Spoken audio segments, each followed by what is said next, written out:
Hi there, it's Thomas George and welcome to this video all about the ChromaGlow Saturation Effect. This effect was introduced in Logic Pro 11 and allows you to add energy and grit to your audio. This video is actually a section taken from my complete Logic Pro course, which covers many more aspects of music production in Logic Pro. If you're interested, you can access my complete course via the link in the description below this video. Okay, so let's get started with this video.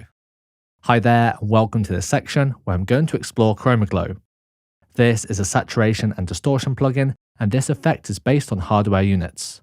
So saturation can be great for adding saturation or distortion on different instruments and vocals. You can even use it for mastering, where you apply it to your master bus. This can give your songs a bit more kick or grit and add character to your music. Just be aware that you will need Logic Pro 11 to use ChromaGlow and a Mac with Apple Silicon. It won't work with an older Intel Mac, so just bear that in mind. Before we start looking at this effect, let's talk about what saturation is. Saturation is a type of distortion, and this is really what makes analog hardware sound pleasing. We can also emulate this with digital plugins like ChromaGlow. Saturation can give your music analog warmth and can make the sound fuller by adding harmonic frequencies. Let's now talk about what adding harmonic frequencies means.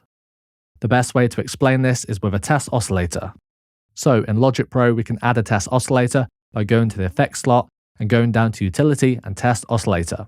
We can also add this to a MIDI or audio track, it won't make a difference. For this example, let's make sure it's set to a sine wave and put the frequency at 250 Hz, as the sound is a little annoying when it's set this high. Okay, that's a bit less annoying now. Let's turn this off for now though. Now let's add a channel EQ and make sure this is after the test oscillator. So let's add a new plugin, go down to EQ, and then channel EQ.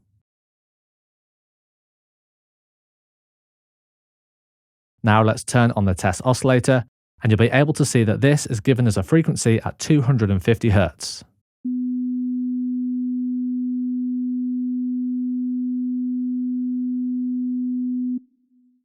Okay, so now we're going to add the ChromaGlow plugin between the test oscillator and the channel EQ. So let's drag the channel EQ down so we have space in between them. And now let's add the ChromaGlow effect. So let's click on this empty slot, then go down to distortion, and then ChromaGlow. So the sound from the test oscillator will go to the ChromaGlow effect, and then we can see what the frequencies look like in the channel EQ. So let's open up the channel EQ again. Let's just rearrange these slightly so we can see them all at the same time. So the sound will go to the ChromaGlow effect, and then we can see what the frequencies look like in the channel EQ. So let's now turn on the test oscillator. Right now it looks the same, but if we increase the drive dial on the ChromaGlow effect, you can see there's more frequencies in the EQ. So the ChromaGlow saturator is creating harmonics from this one frequency produced by the test oscillator. This is why adding saturation makes the sound fuller and richer, as it's adding more frequencies. Also, different saturation models here will boost certain harmonics more than others. So let's choose another model. Let's choose this one here called Magnetic. And let's turn on the test oscillator again. So you can see that this model here boosts more harmonics than the others.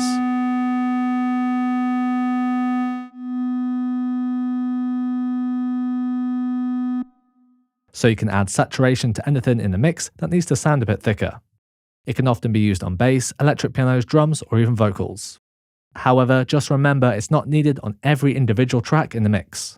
It's also nice to add saturation to the master channel, which can give your song a bit of warmth and can make it sound a bit thicker. So adding saturation can help tracks or instruments cut through the mix better and can give fullness and attitude to certain parts from the harmonics it adds. But remember not to overdo it with this effect and keep it subtle. Okay, let's close the test oscillator and the EQ now, and let's remove these plugins over here. As for now in this section, we're just going to be looking at ChromaGlow. Okay, so that's what saturation is. In the next video, we'll explore some presets in ChromaGlow. Hi there and welcome to this video, where we'll look at some presets for the ChromaGlow effect, so you can quickly hear what this effect is capable of. So for saturation, you really want to be subtle, but in this video, I will use some extreme examples so we can clearly hear this effect in action. So here I have some loops, keys, electric bass, and drums. Right now I have the ChromaGlow effect on the keys part. And remember, we can access ChromaGlow by clicking on the empty slot, and then going down to distortion and ChromaGlow. We can access the presets by clicking on this drop down here, and you can see we have all of these different categories. We will explore all of these controls and settings for the ChromaGlow effect in the next few videos, but for now, let's just hear what this effect sounds like with some preset sounds. So I've created this little beat by using MIDI loops, then adjusting the MIDI a little. So as I said, I've got keys part, electric bass, and drum part. The drums are separated into kick, clap, and hats, and I can adjust the levels and add effects to these separately if I wish. Also for the drums, I created a track stack, which is a summing stack. This allows me to add effects to this bus, which will apply effects to all of the drums outputted to the bus. I'll just quickly show you how to create a track stack now, just in case you don't know how to do this. So I'll just select one of the tracks in the track stack, and then right-click or command-click on this, and then select Flatten Stack. As you can see now, we don't have the summing stack. So to create another summing stack, make sure you select all of the tracks you want to have in the stack, and then right-click and go to Create Track Stack. We can choose a folder stack or a summing stack. However, I'm going to choose a summing stack so I can add effects to this stack, as I do want to add a ChromaGlow to this later, and we can't add effects to a folder stack. So we can show and hide the parts of our stack by pressing the small arrow button here. Okay, let's just have a look at our keys parts. This uses the vintage electric piano. I'm actually using the default sound, and let's hit this back soloed. Before I play this back, I'm just going to disable ChromaGlow, but we'll enable this again soon.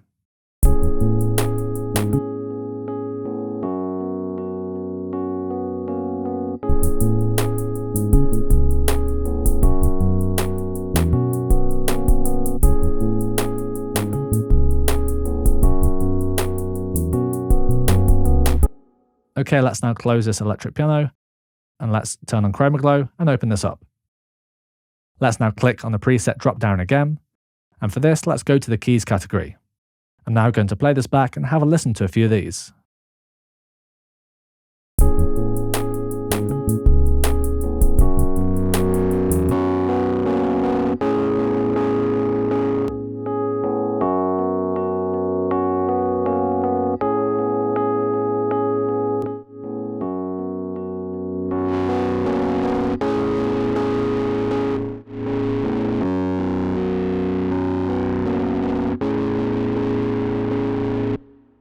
So you can hear that this preset, Crunchy Distort, is really distorting the signal. Also during playback, I was adjusting this drive dial so we could hear some more extreme settings, so the effect was a bit more noticeable. For this preset though, I think it's a bit too much, so let's bring it down to around 50% and hear this back again.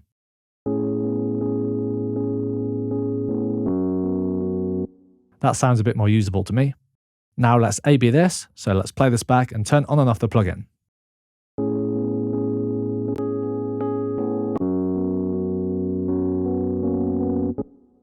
Even with the drive at 50%, this preset does add a fair bit of dirt to the part. Let's now hear this back in the mix, so let's unsolo the keyboard part by pressing S and play this back. Let's try a few more.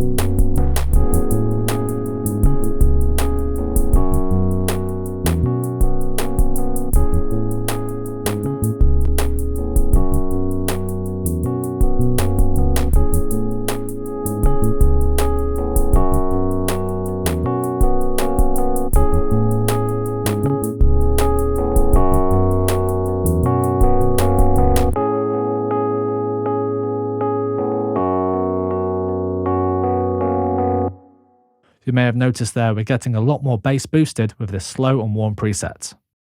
That's because we have this low-cut filter enabled, and the resonance is used to emphasize frequencies around the filter cutoff point. I'll just play this back again and turn off the filter, and you'll notice that the bass boost has gone.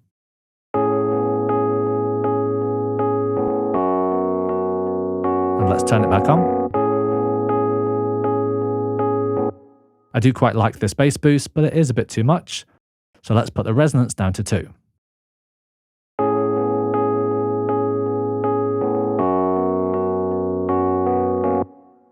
Let's unsolo this and hear this in the mix now.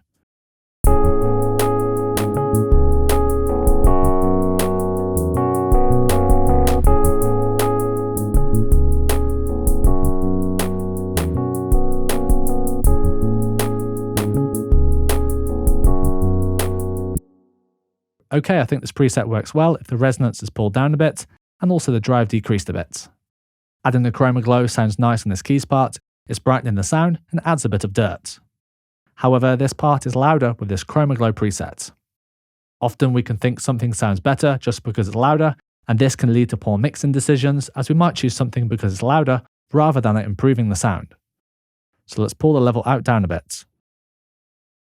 So let's play this back now and try and level match this with the plugin enabled and disabled.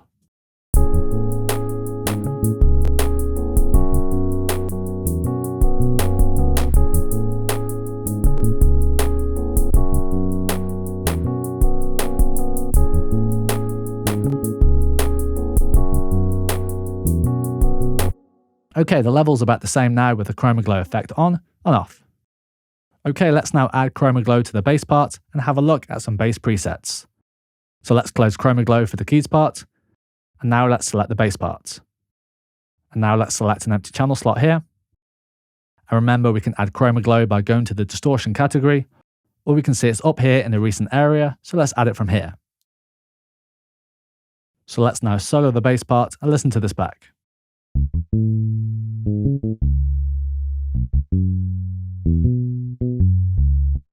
Let's now select some bass presets and listen to this back again. We have a few different bass categories here: bass acoustic, bass EDM, and bass electric.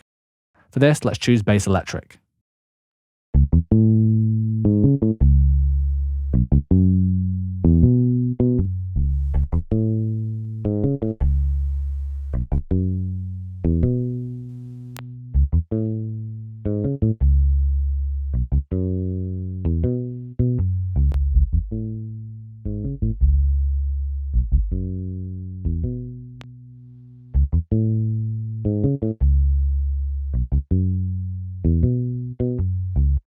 These are quite subtle, but I like the one called retro.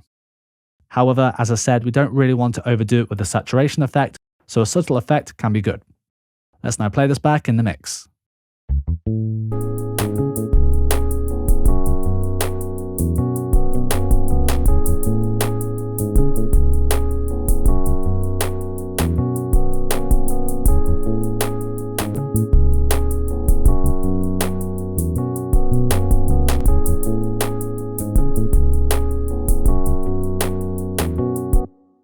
Okay, I think that sounds pretty good.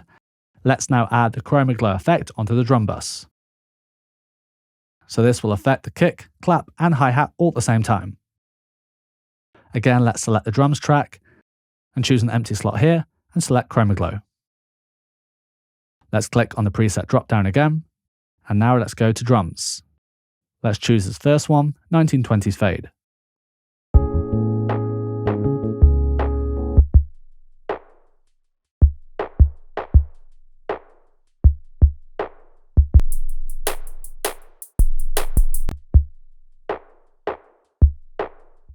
This one's quite interesting. We're filtering out or cutting out some of the lows and high frequencies. We can turn on and off these filters to hear the difference.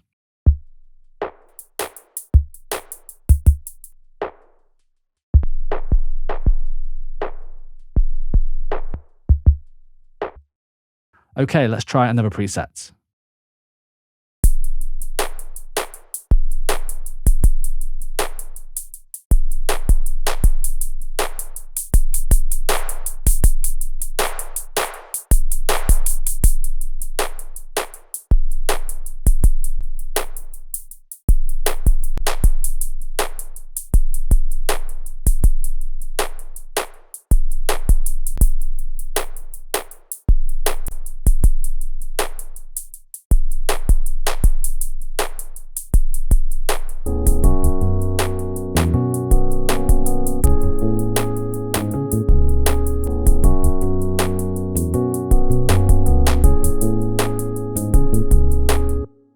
During playback, I adjusted the drive level, and I think this sounds quite suitable now.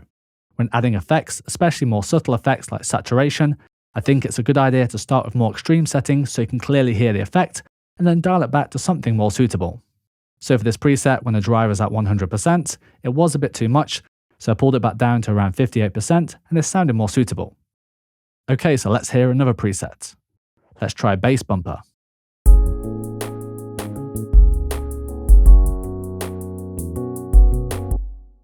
Okay, this preset really boosts the kick drum, but we can reduce this by decreasing the resonance.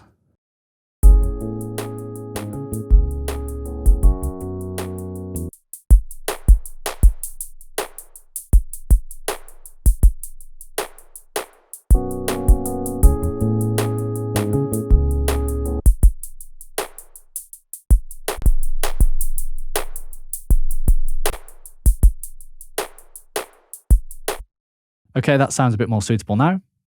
Let's now play this back and A/B this to hear the difference.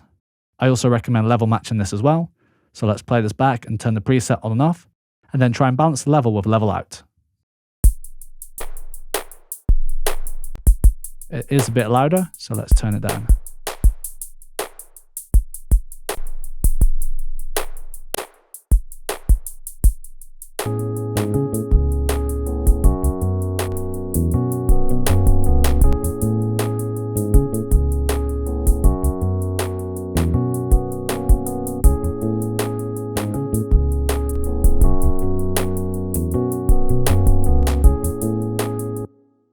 Okay, I quite like this preset, and I'm not going to go through all of these as there are quite a lot, especially for the drums, but I do recommend you go through these yourself to hear the difference. Let's now close ChromaGlow for the drums, and let's now add ChromaGlow to the master bus. So let's open up the mixer and go to stereo out. We do have the mastering assistant on the stereo out, and I do cover this in another section in this course, but you can also add saturation to your master bus as well. Okay, so let's add ChromaGlow onto the stereo out. Again, let's go to the preset dropdown, and you can see here we have some presets for master bus. Subtlety is really the key to mastering, but during playback I'll use some extreme settings by increasing the drive dial so we can hear this effect a bit clearer, and then I'll pull back the drive dial to something more suitable. Okay, let's start with the first one.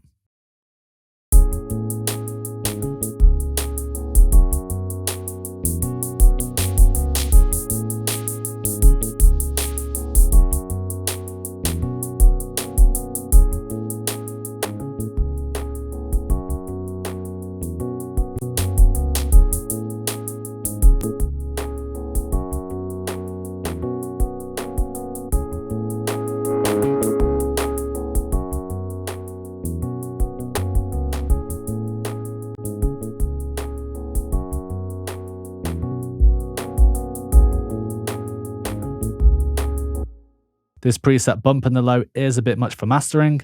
Again, we can decrease the resonance to reduce this bump.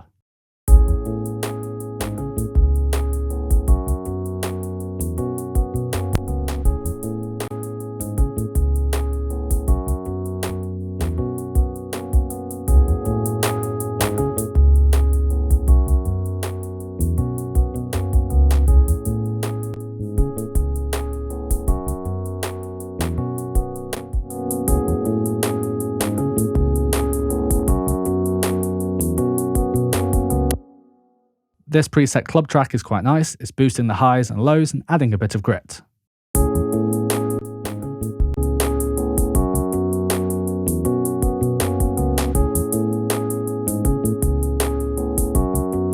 The one I like though is called Energize.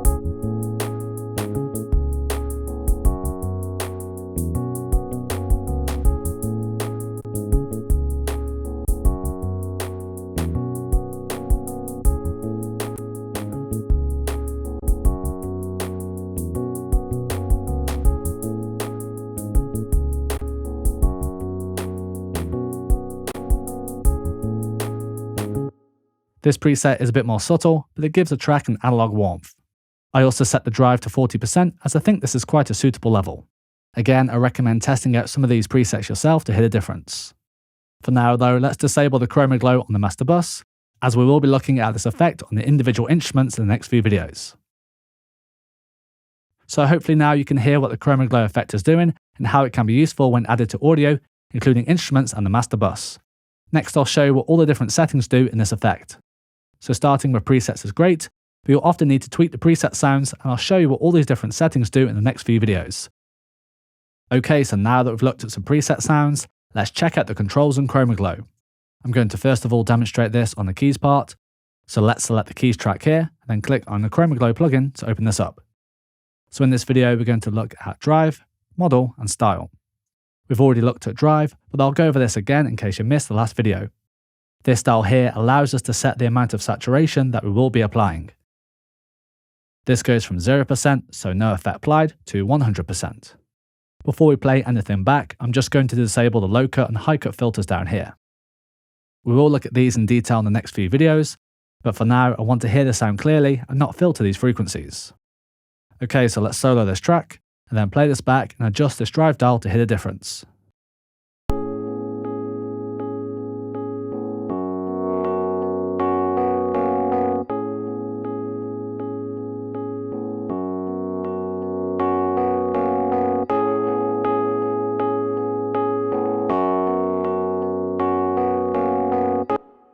Okay, so now let's have a look at the model control here.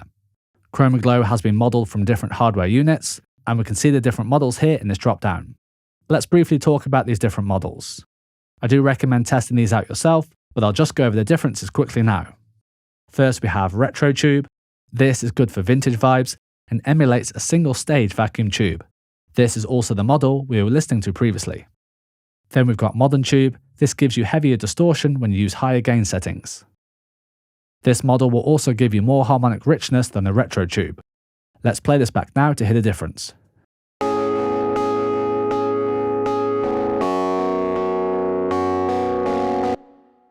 Then we've got the magnetic model. This emulates the saturation qualities of an analog tape machine. This adds harmonics and can give you a slightly compressed and warm sound. This model can be useful to achieve an analog feel.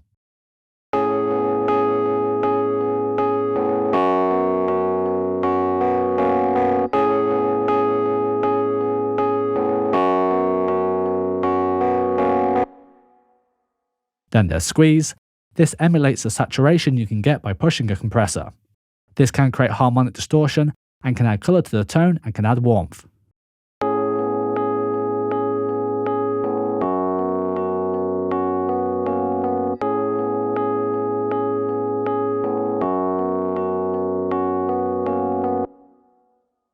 Then there's Analog Preamp, which emulates a solid-state preamp.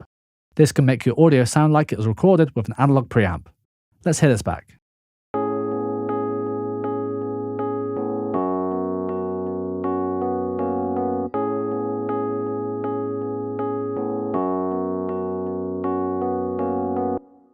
So I recommend testing out these different models and choosing whichever is most suitable for your part. For now though, let's go back to Retro Tube. You also have two different styles to choose from for each model. So Retro Tube, Modern Tube, Magnetic and Analog Preamp have the same two styles to choose from, clean and colourful.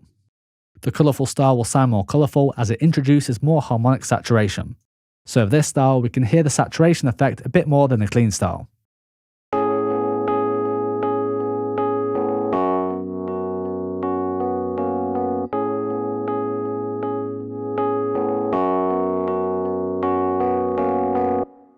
So if you want a heavier saturation effect, you could select the colourful style.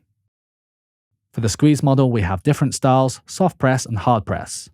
Soft press will give us a smoother, more natural compression, and hard press gives a more punchy compression with more distortion. Again, I recommend choosing whichever is most suitable for your part. But let's play this back and swap between the two to hear the difference.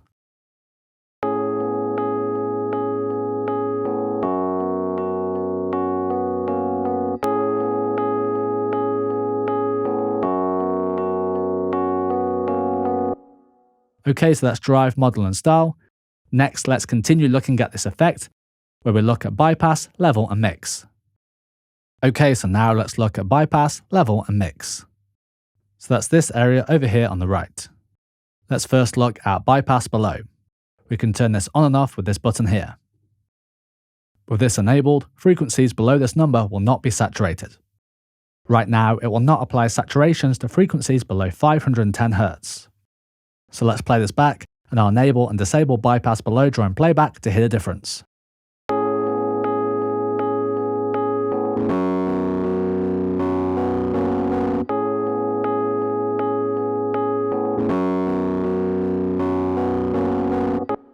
So you can hear there that we were saturating the lower frequencies when this was disabled, and when it was enabled, we weren't saturating the lower frequencies.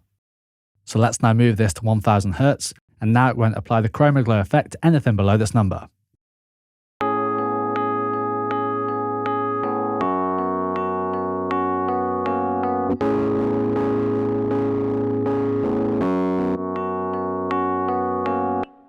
So with this, we can affect more of the top end than the bottom. So you may wish to add distortion or saturation only to the high end and less to the mid or low range. So you can add saturation, but just on the high end. This might be nice for some instruments such as vocals or even for mastering. However, for this electric piano sound, I like saturating some of the lower frequencies, so I'm going to disable this. You'll notice as well that if we go through the mastering presets, they all have bypass below enabled.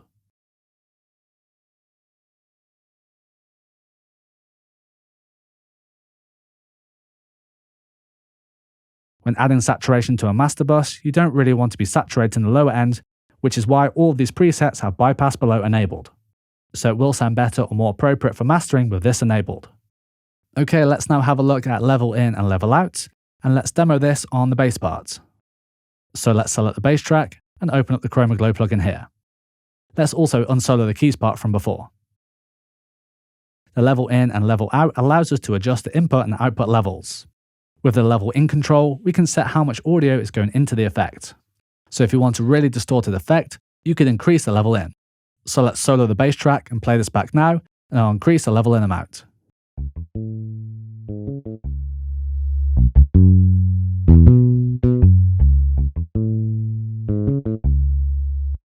So if you want a really distorted effect, you can increase the level in.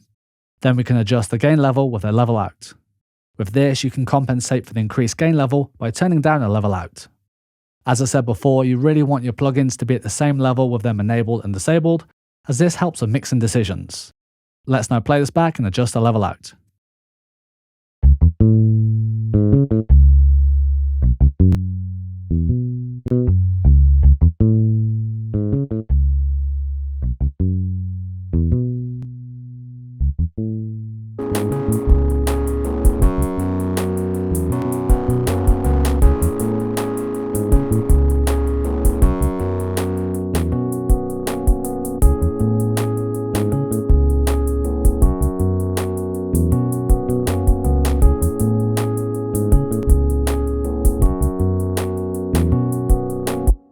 Okay, that's now approximately the same level. Also during playback, I went back into the ChromaGlow effect for the keys part and turned down the drive or squeeze amount as it was a bit too extreme. Often things can sound better if they're louder, so we want the plugin to be the same level when it's turned on and off. Okay, so now let's discuss this mix control. Right now it's on 100%, so we can't hear the dry signal, only the wet signal. We can add some of the dry signal, which is the audio before we apply the effect, by decreasing the wet amount. So if I pull this down to 50%, then we can hear the signal without ChromaGlow and with ChromaGlow.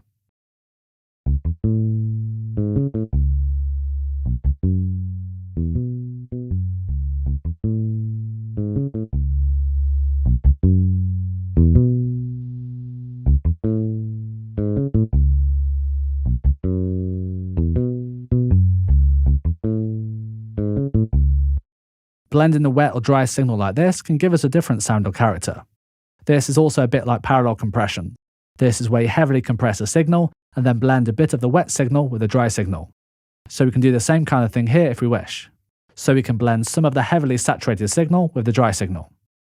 Okay, so that's bypass, level and mix. Next we'll have a look at the low cut and high cut filters down here. Okay, so now let's have a look at the low cut and high cut filters down here. For this next example, I'm going to demonstrate this on the electric piano.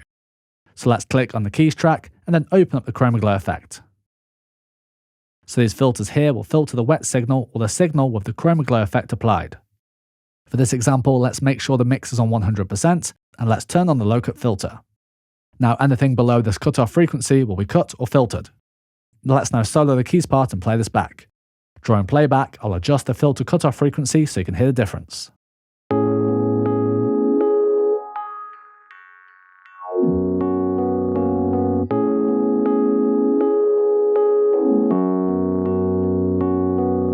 So you could hear there that when I increased the filter frequency cutoff, we heard less of the low frequencies. We also have a slope control here, which allows us to select the steepness of the slope for the filter. So the filter will have a more gradual slope if we choose something like 6 dB per octave.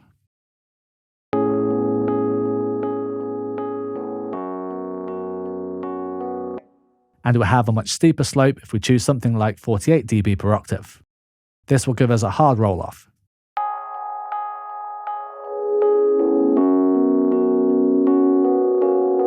So with these, we can adjust the shape of the slope for the filter, and this will give different filter effects and sounds.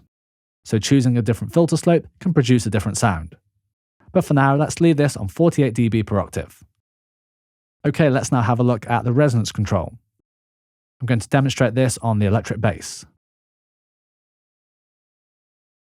Before I play this back, I'm going to make sure the mix is on 100%, as these filters will only affect the wet signal. Okay, let's go back to the resonance. So this will add a boost or will emphasize the frequencies around the cutoff frequencies. So you can hear that when I play this back and adjust the resonance, you will hear a boost around the filter cutoff. During playback as well, I'm also going to adjust the filter frequency so we can hear this boost at different frequencies. Okay, so let's solo the bass part and play this back.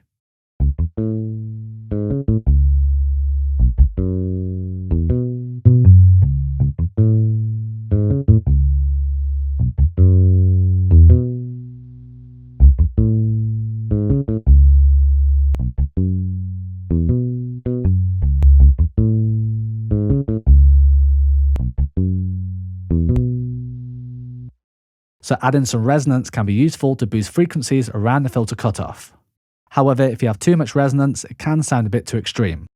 Also, I'd use a resonance very sparingly on the master bus. Remember, for mastering it needs to be subtle, but you can add a bit more resonance on individual tracks if you wish. Okay, then we have the high cut, which has the same controls as the low cut. With this, we can cut or filter some of the high frequencies.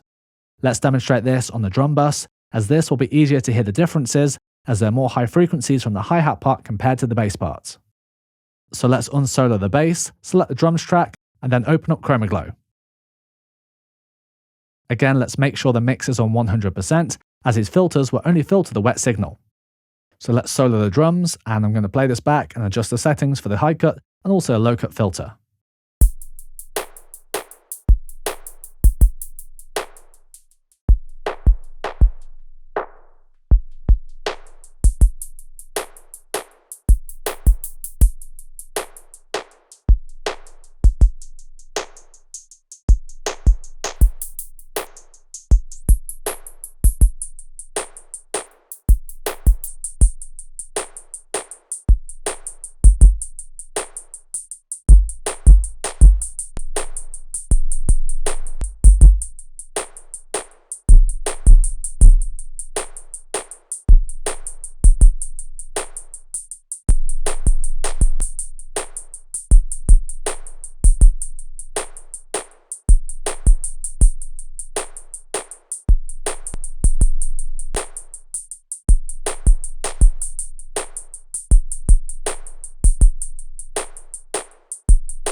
So during playback there, I adjusted the filter frequency and added some resonance, and we can hear the filter gives the hi-hats a different sound.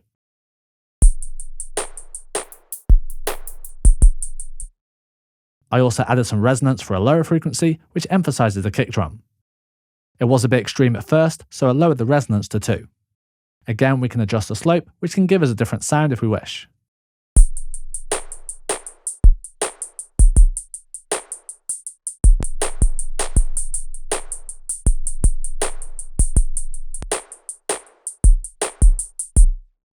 You could hear there at 48 dB per octave, we had a much steeper slope and gave us a different sound compared to the more gradual slope of 6 dB per octave.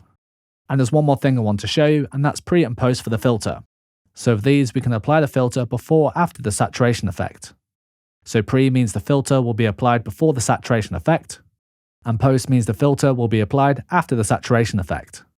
This is for the low cut and the high cut, and having it in pre or post can give your filters a different sound.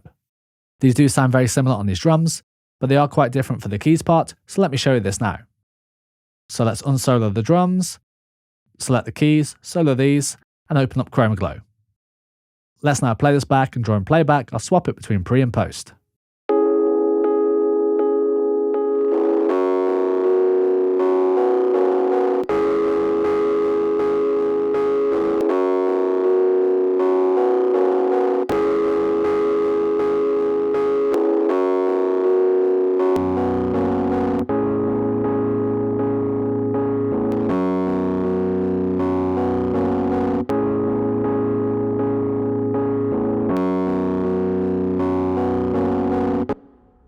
So as you can hear there, having the filter in pre or post can change the sound. Okay, let's just quickly hear what our loop sounds like now with the ChromaGlow effect applied. So I'll just bring down the squeeze amount for the keys, and I'll also enable ChromaGlow on the master bus.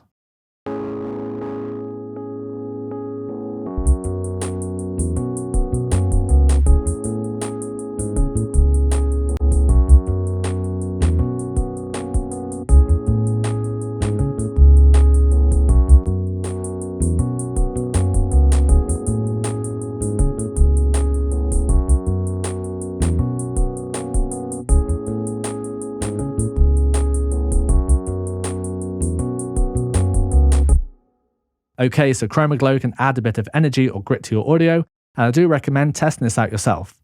Okay, so we're now at the end of this video. Thank you so much for watching, and I hope you found it useful. This video is actually a section taken from my complete Logic Pro course. In this course, I cover many more aspects of music production in Logic Pro, including various instruments and effects. If you're interested, then you can access this course via a link in the description below. So thank you so much for watching this video. If you liked it, remember to leave a like, and if you're new to this channel, consider subscribing. So thanks again, and I'll hopefully see you in the next video.